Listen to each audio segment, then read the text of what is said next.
मैं लांबा को हैंड्सअप करवा कर जीप के करीब ले आया था।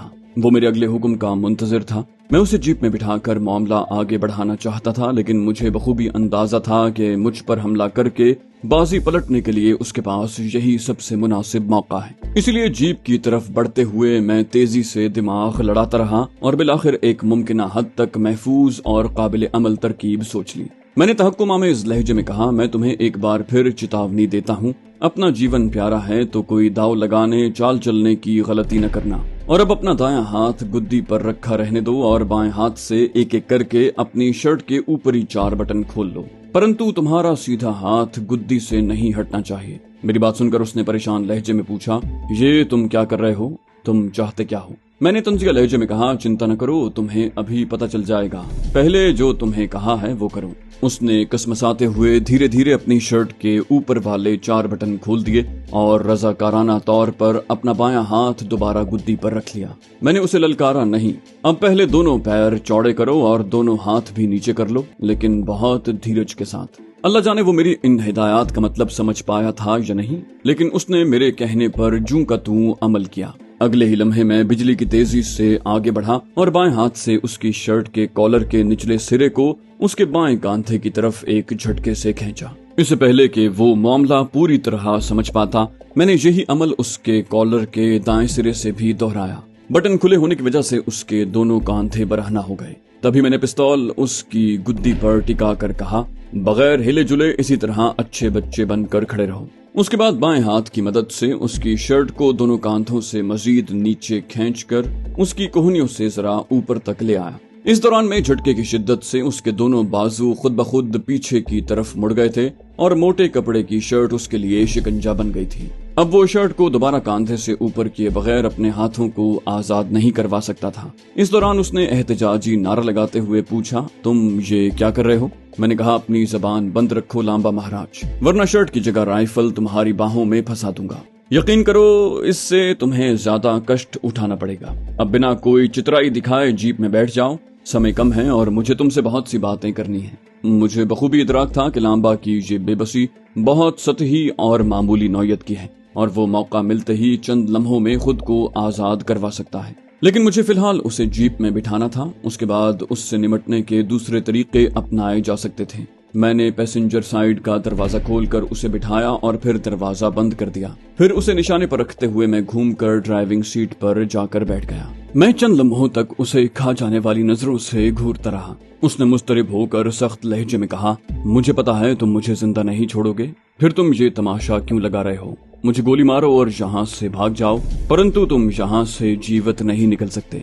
मैंने उसका लहजा नजरअंदाज करते हुए कहा, तुमने ये तो ठीक कहा कि मृत्यु तुम्हारा भाग्य है, परंतु मैं चाहता हूँ कि तुम मेरे हाथों से न मरो, बल्कि तुम्हारी मौत सूली पर आए, और मैंने इसकी पूरी तैयारी कर रखी है। मेरी बात सुनकर वो चौंका और हैरानी से शराबोर लहजे में सवाल किया, ये तुम क्या कह रहे हो? मैं क्यों सूली चढ़ूंगा?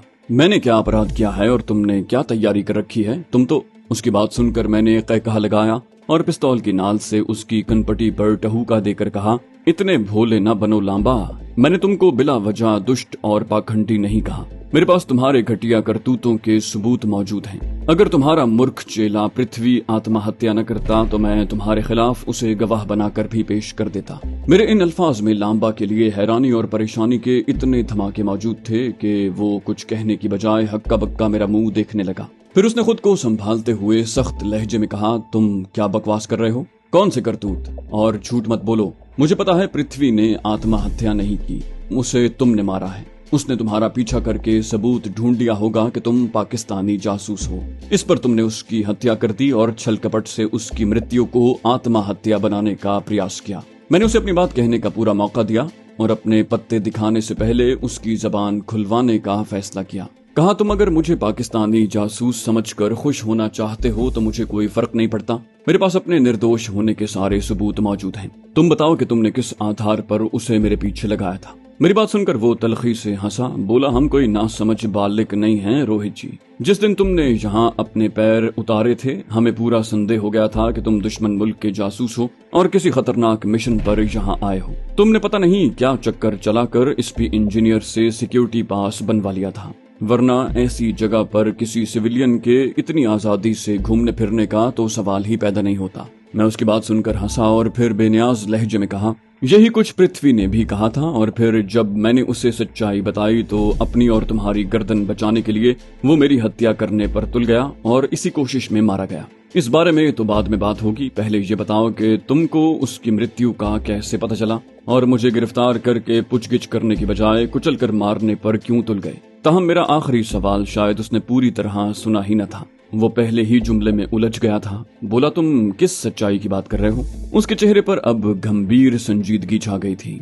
मैंने कहा, चिंता क्यों करते हो यार, सब कुछ खोल खोल कर बता दूंगा, पहले तुम मेरे सवाल का जवाब दो। याद रखो, मुझसे कोई झूठ बोलकर या कोई छल कपट करके तुम बहुत घाटे में रहोगे। तुम्हें पृथ्वी की मृत्यु का कैसे पता चला और उसके बाद तुमने क्या किया? उसने कुछ देर सोच विचार के बाद कहा, मुझे शहर के दारोगा मोहन भगत का फोन आया था। उसने बताया कि पृथ्वी की जीप कुलकेरे झील में गिर गई है और उसकी मृत्यु हो गई है। मोहन ने बताया कि वो लोग उसकी डेड बॉडी निकाल चुके हैं और जीप निकालने की कोशिश कर रहे हैं। मैंने उसकी बात उचकते हुए कहा, तुमने उसकी बात की मिश्रा को खबर दी थी? उसने नफी में सर हिलाया, बोला, ये बहुत सवेरे की बात है। मिश्रा जी सूरज चढ़ते जागते हैं। वैसे भी मैं इतना परेशान हो गया था कि भागम भाग वहां पहुंचने की सोची। मुझे विश्वास नहीं आ रहा था कि ऐसा हो चुका है। पृथ्वी कल रात तक वापस नहीं पहुंचा था, परंतु मैंने सोचा कि उसके पास मुझे बताने लायक कोई जानकारी नहीं होगी, इसलिए वो रात को बेंगलोर में रुक गया होगा। मैंने झट से कहा, हाँ, उसके पास वहाँ ठहरने के ठिकानों की कोई कमी थोड़ी थी। तुमने सोचा होगा कि तुम पालतू वेश्याओं के साथ मौज मस्ती करने के लिए सुब्रमण्य नगर या यशवंतपुर के रंडी खाने चला गया होगा, या फिर हो सकता है कि मुझे लगा कि उसके चेहरे पर किसी हल्दी की बोरी उलट दी हो। उसने मेरी बात काट कर हकलाते हुए कहा, ये तुम क्या बकवास कर रहे हो? मेरे रंडी खाने? मैंने उसे बात पूरी न करने दी। कहा, वैसे उसके पास जीप थी, दिल चाहता तो 5-7 मील दूर झील किनारे तुम्हारे सबसे नए वेश्यानगर भी जा सकता था। मुझे लगा कि मेरे अल्फाज उसके आसाब पर बिजली बनकर गिरे हैं। उसने कुछ कहना चाहा लेकिन हलक से अल्फाज ना निकल सके। मैंने उसकी हालत से लुत्फानंदोज होते हुए बात आगे बढ़ाई। कहा, मुझे तो ये भी पता है कि तुम्हारा यशवंतपुर वाला अड्डा तुम्हारा खास चेला गुरधारी लाल चलाता है, जहाँ 22 वेश्या महिलाएं 6 चौबारों में रहती हैं और 31 बुलावा मिलने पर आती हैं, जबकि 7 वेश्याएं सेठों की रखेल के तौर पर वहाँ रहती हैं। कहो तो तुम्हारे सुब्रमण्य नगर और यल्लाहन का झील वाले वेश्या स्थानों के स्टाफ के नाम भी तफसील से बता दूं? मेरे इस्तफसार के जवाब में वो सिर्फ थूक निकल कर रह गया। फिर उसने बमुश्किल जबान खोलने की हिम्मत यकजा करके पूछा, तो तुम कौन हो और ये सब कैसे जानते हो? मैंने मुस्कुराते हुए कहा, मैं जो भी हूँ इससे कोई फर्क नहीं पड़ता। हाँ, इस सवाल का जवाब जरूर दे सकता हूँ कि मुझे ये सब कैसे पता चला, लेकिन इससे पहले ये बताना चाहता हूँ कि मेरे पास इससे कहीं ज्यादा धमाकेदार मालूमात मौजूद हैं। जैसे कि मुझे पता है कि तुम्हारे इस गंदे धंधे में एयर कमोडोर मिश्रा बराबर का पार्टनर है और तुम उसी की छतर छांव में इतने धड़ल्ले से ये सारी शरीर मंडी फैलाए दोनों हाथों से धन समेट रहे हो। मैंने अपनी तरफ से छोड़े गए उस तीर की मार जांचने के लिए लांबा का बगौर जायजा लिया। साफ तौर पर उसकी हालत ऐसी थी कि काटो तो बदन में लहू नहीं। बिलाखिर उसने लरसते लहजे में कहा, ये सब झूठ है। मुझे तो ये हमारी एयरफोर्स को बदनाम करने की साजिश लग रही है। मैंने यूं जाहिर किया जैसे उसकी बात सुनकर मेरे तन बदन में आग लग गई है। मैंने अचानक उल्टे हाथ की पुश्त से उसकी गुद्दी पर इतना करारा थप्पड़ रसीद किया कि खुद मेरा हाथ जर्ब की शिद्दत से वक्ती तौर पर सुन हो गया। वो इस अचानक उफ्ताद पर अजियत से चिल्लाया, लेकिन उसकी चीख मेरी गरजदार सरजनिश में दब गई। मैंने उसे कई भारी भरकम गालियों से नवाजने के बाद कहा, बेशरम पाखंडी, तू मुझ पर इंडियन एयरफोर्स का नाम खराब करने का दोष लगा रहा है। तुम और मिश्रा मिलकर जो गंदा खेल खेल रहे हो उससे एयरफोर्स और हमारी पवित्र धरती की बड़ी सताइश होगी। तुम दोनों के इन लक्षणों की राजधानी तक चर्चा होने के बाद ही तो मुझे सच्चाई का पता लगाने के लिए पहले मेरे एक साथी और फिर मुझे यहाँ भेजा गया है। भगवान की कृपा है कि हमें इस सारे भेद की जानकारी मिल चुकी है। अब मिश्रा और तुम्हारा कोर्ट मार्शल होगा और फिर तुम दोनों को सूली पर लटका दिया जाएगा। साफ लग रहा था कि मेरी जबान से निकलने वाली हर बात उसके होश उड़ाती जा रही है। वो पत्थर का बुत बना फटी फटी नजरों से मुझे घूर रहा था। मैंने अपनी बातों का वजन बढ़ाने के लिए कहा, हाँ, मैं यहाँ अकेला नहीं हूँ। मेरा एक साथी 2 माह से यहाँ मौजूद है और तुम दोनों के करतूतों पर नजर रखे हुए है। उसकी रिपोर्ट्स पहले ही दिल्ली पहुँचती रही हैं। मुझे तो सिर्फ इस सारी जानकारी की तस्दीक करने के लिए यहाँ भेजा गया है। मैंने ठहर कर उसके चेहरे का जायजा लिया, जहां अब हरासानी और दहशत के बादल छाए दिखाई दे रहे थे। मैंने मुस्तहकम लहजे में उसे मुखातिब किया, कहा, तुम धर्मानाथ प्रसाद कोहली को तो जानते हो ना? उसने ख्वाब की कैफियत में धीरे से इस बात में सर हिलाया। मैंने पूछा, अच्छा बताओ कौन है वो? उसने फंसी फंसी आवाज में कहा, स्पेशल पुलिस के आईजी। मैंने कहा, कान खोल कर सुन लो, मुझे उन्होंने ऑन स्पेशल ड्यूटी बनाकर यहाँ भेजा है। वैसे मैं गोरखपुर उत्तर प्रदेश में डीएसपी हूँ। तुम्हारे इस धंधे की उड़ती उड़ती जानकारी इंदिरा जी को 3 महीने पहले मिली थी। उन्होंने ही डीपी कोहली जी की ड्यूटी लगाई थी कि वो अपने भरोसे सारे मामले की जांच करवाएं। तुम्हारी जानकारी के लिए ये भी बता दूं कि इंदिरा मैडम ने कोहली जी को इंटेलिजेंस का एक नया कार्यालय बनाने की ड्यूटी सौंपी है, जिसका उत्तम कार्य तुम जैसी काली भेड़ों का पता लगाना है जो धन समेटने के लालच में इस देश की जड़ें खोखली कर रहे हैं। एसपी इंजीनियर ने इंदिरा जी की विशेष सिफारिश पर मेरा स्पेशल सिक्योरिटी कार्ड बनवाकर मुझे कर टैंक के साथ यहाँ भेजा है। मुझे लगा कि लांबा पर फालिज गिर गया है। मुझे झंझोड़कर उसे होश में लाना पड़ा। उसने मरी मरी सी आवाज में इल्तिजा की। बोला, मैं मानता हूँ मेरे से बहुत बड़ा अपराध हो गया है। भगवान के वास्ते मुझे फांसी से बचा लो। मुझे उस मलिच्छ मिश्रा ने लोभ देकर इस धंधे में फंसाया है। मैं तो बस उसकी आज्ञा का दास हूँ। कमाई का बड़ा हिस्सा भी उसी की तिजोरी में जाता है। मैंने हिकारत भरे लहजे में कहा, तुम बहुत ही घटिया व्यक्ति हो। अभी कुछ देर पहले 30 मार खान बनकर मेरा जीवन छीनने पर तुले हुए थे। अब मरियल कुत्ते की तरह घिघिया रहे हो। वो तो तुम्हारे भाग अच्छे हैं कि तुम मेरी हत्या करने में नाकाम रहे, वरना तुम्हारे हाथों में आज ही हथकड़ी लग जाती और फांसी चढ़ने का सफर तेज हो जाता। मेरी बात सुनकर उसने यकलख्त भूं भूं करके रोना शुरू कर दिया और फिर बमुश्किल खुद को संभालते हुए कहा, मैं तुम्हारे चरणों में सर रखता हूँ। इंदिरा गांधी और कोहली जी से मेरी सिफारिश करके मुझे बचा लो। मैं सूली चढ़ना नहीं चाहता। मैंने संगलाख लहजे में कहा, मैं क्यों सिफारिश करूंगा? मुझे तुमसे कोई हमदर्दी नहीं है, बल्कि मेरे बस चले तो तुम्हें फायरिंग स्क्वाड के जरिए गोलियों से छलनी करवा दूं। उसने एक बार फिर रोते लहजे में कहा, भगवान के लिए मुझ पर कृपा करो। मैंने तुम्हारे साथ जो कुछ किया उसकी क्षमा दे दो। मैं वचन देता हूँ कि आइंदा इस गंदे धंधे का नाम भी नहीं लूंगा। मैंने उसकी बात सुनकर बज़ाहिर कुछ नरम पड़ते हुए कहा, बस अब ये रोना धोना बंद करो। ये बात तो तुम ठीक कह रहे हो कि मिश्रा की सरपरस्ती के बगैर तुम ये धंधा कर ही नहीं सकते थे।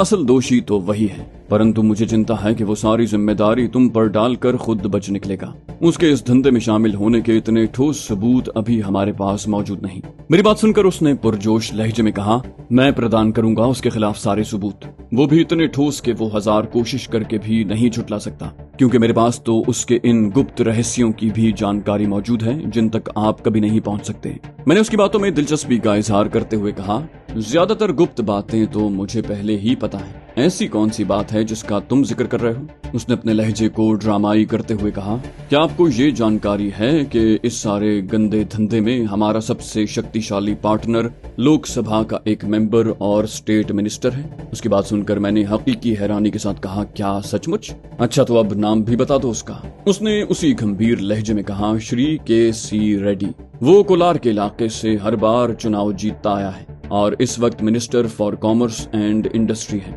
और अगले चुनाव में इस राज्य का मुख्यमंत्री बनने का भी उम्मीदवार है। मैंने कहा, फिर तो वाकई तुम लोगों पर कोई हाथ नहीं डाल सकता, क्योंकि राज्य की पुलिस तो उसके इशारे पर नाचती होगी। उसने हाँ में गर्दन हिलाई। बोला, हम सब थाने वालों को उनका हिस्सा पहुंचाते हैं और अगर किसी पुलिस अफसर को फर्ज शनासी का ताप चढ़े तो के.सी. रेड्डी उसे किसी दूसरे राज्य में फेंकवा देता है और हमारा काम धड़ल्ले से चलता रहता है। मैंने कहा, मुझे उस के.सी. रेड्डी से कुछ लेना देना नहीं है। ये बताओ कि क्या उसकी सहायता से मिश्रा की गर्दन पकड़ी जा सकती है? उसने कहा, आप के.सी. रेड्डी के जरिए ही मिश्रा की गर्दन में फंदा कस सकते हैं। मिश्रा के हिस्से की कमाई का 70% हिस्सा के.सी. रेड्डी विजया बैंक में एक झूठ मूठ के नाम वाले अकाउंट में जमा करवाता है और फिर उससे मुख्तलिफ कंपनियों के शेयर्स खरीद कर मिश्रा के हवाले कर देता है। मैं आपको उस अकाउंट की विस्तार से जानकारी दे सकता हूँ। मैं उन दोनों के गठजोड़ की गवाही देने को भी तैयार हूँ। मैंने कहा, ठीक है, पहले तुम उस अकाउंट की तफसीलात बताओ, उसके बाद अपने पास मौजूद बाकी महत्वपूर्ण जानकारी भी मुझे दे दो। वो लगभग आधे घंटे तक जोशो खरोश से बोलता रहा। मैंने अंदाजा लगाया कि उसने जो कुछ बताया है वो उसे और मिश्रा को मेरे इशारे पर नचाने के लिए काफी है। वो खामोश हुआ तो मैंने कहा, ठीक है, तुम्हारे भाग अच्छे हैं, क्योंकि मिश्रा और के.सी. रेड्डी के इस गठजोड़ की गवाही तुम्हें फांसी के फंदे से बचा सकती है। हो सकता है इस सहायता पर तुम्हें पूरी मुक्ति मिल जाए। मेरी बात सुनकर वो खुश हो गया। मैंने संजीदा लहजे में कहा, अब मेरी बात गौर से सुनो और अपनी खोपड़ी में बिठा लो। मैंने पृथ्वी की हत्या नहीं की। उसकी मृत्यु सचमुच एक दुर्घटना थी। मेरा पीछा करते हुए जीप उसके काबू से बाहर होकर झील में गिर गई थी, इसलिए मैंने उसकी मौत को आत्महत्या कहा था। मैंने इतना कहकर उसकी तरफ गौर से देखा। उसने जवाब में ताबेदारी से गर्दन हिलाकर तायद की। मैंने बात आगे बढ़ाई, कहा, तुम यहाँ से सीधे बेंगलोर जाओगे और पृथ्वी की डेड बॉडी और अगर जीप निकाल ली गई हो तो उसके समेत वापस आकर मिश्रा और बाकी सब लोगों को ये बताओगे कि तुम्हारी जानकारी के मुताबिक पृथ्वी किसी महिला के साथ झील के उजाड़ किनारे पर अय्याशी करके वापस आ रहा था कि नशे में धुत होने के कारण जीप बेकाबू होकर झील में गिर गई और उसकी मृत्यु हो गई। तुम जाहिर करोगे कि उसके साथ मौजूद महिला भी डूब गई थी, परंतु उसकी लाश अभी तक नहीं मिल सकी। ठीक है, तुम मेरी बात अच्छी तरह समझ गए। उसने एक बार फिर असबात में गर्दन हिलाई। मैंने कहा, और तुम मिश्रा को यकीन दिलाओगे कि पृथ्वी कल तीसरे पहर तक मेरी गतिविधियों की निगरानी करता रहा था और कोई शक आमेज बात न पाने के बाद मुझे एयरबेस की तरफ रवाना करके शहर में रुक गया था। उसने एक बार फिर सादतमंदी से मुंडी हिला दी और कहा, आपकी जो आज्ञा है मैं वही करूंगा। कृपा करके अब मेरे हाथों को रिहाई दे दो, बहुत दुख रहे हैं। मैंने कहा, बस एक दो बातें और सुन लो। उसके चेहरे पर मायूसी की झलक नुमाया हुई, ताहम उसने जबान से कुछ नहीं कहा। मैंने समझाया, कहा, आज के बाद तुम न सिर्फ मिश्रा के सामने मेरी हरकतों के हवाले से इत्मीनान का इजहार करोगे, बल्कि मुझे मेरी तमाम सरगर्मियों में मदद फराहम करोगे।